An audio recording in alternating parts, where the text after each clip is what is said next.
వరంగల్, ఖమ్మం, నల్గొండ పట్టభద్రుల ఎమ్మెల్సీ ఉప ఎన్నిక ఓట్ల లెక్కింపు కొనసాగుతోంది. ఇప్పటివరకు 3 రౌండ్ల లెక్కింపు పూర్తయింది. మొదటి 3 రౌండ్లలోనూ కాంగ్రెస్ అభ్యర్థి తీన్మార్ మల్లన్న ఆధిక్యంలో ఉన్నారు. ప్రస్తుతం 18,878 ఓట్ల ఆధిక్యంలో కాంగ్రెస్ అభ్యర్థి తీన్మార్ మల్లన్న ఉండగా రెండో స్థానంలో బీఆర్ఎస్ అభ్యర్థి రాకేష్ రెడ్డి కొనసాగుతున్నారు. మొదటి ప్రాధాన్యత ఓట్లలో ఫలితం తేలకపోవడంతో రెండో ప్రాధాన్యత ఓట్ల లెక్కింపు కొనసాగుతోంది.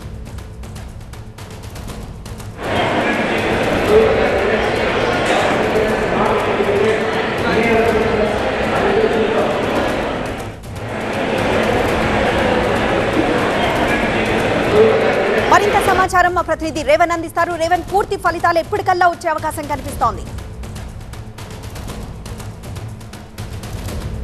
వరంగల్, ఖమ్మం, నల్గొండ ఎమ్మెల్సీ ఉప ఎన్నికలకు సంబంధించి కౌంటింగ్ ఫలితాలపై సర్వత్రా ఉత్కంఠ అయితే కొనసాగుతోంది. ప్రస్తుతం మొదటి ప్రాధాన్యతకు సంబంధించి 3వ రౌండ్ అయితే పూర్తయింది. 3వ రౌండ్లో దాదాపు 2,88,000 ఓట్లు అయితే లెక్కించారు. ఐవీఎఫ్ ఒక అధునాతన సంతానోత్పత్తి చికిత్స. అనేక దంపతులకు తల్లిదండ్రులు కావాలనే వారి కలను నెరవేర్చుకోవడానికి సహాయపడుతుంది. ఈ రోజే ఓఎస్ఎస్ ఫర్టిలిటీని సందర్శించండి. ఇందులో 3 రౌండ్లకు సంబంధించి కూడా కాంగ్రెస్ అభ్యర్థి తీన్మార్ మల్లన్న తన ఆధిక్యాన్ని అయితే కొనసాగిస్తున్నటువంటి పరిస్థితి కనిపిస్తోంది.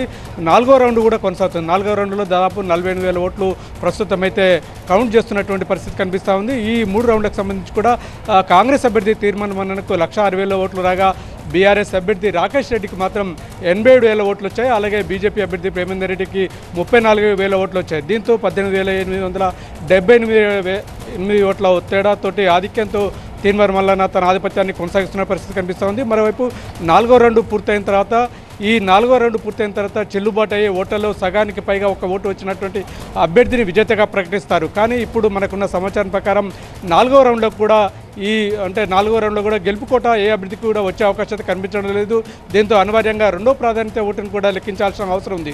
అయితే ఈ సాయంత్రం 7 గంటల నుంచి కూడా రెండో ప్రాధాన్యత ఓటును లెక్కించే ఏర్పాట్లు అయితే అధికారులు చేస్తున్నారు. ఈ ప్రక్రియ మొత్తం పూర్తిగా ముగిసి తుది ఫలితం రావడానికి మాత్రం రేపు మధ్యాహ్నం వరకు అవకాశం ఉందని చెప్పి అధికారులు చెప్తున్నారు. ఏదేమైనప్పుడు కూడా అన్ని ప్రధాన రాజకీయ పార్టీలు ఈ ఉప ఎన్నిక స్థానాన్ని మాత్రం హోరావరిగా పోరాడాయి. దీనికి సంబంధించి కూడా కౌంటింగ్ అయితే నిన్నటి నుంచి కూడా కొనసాగుతుంది.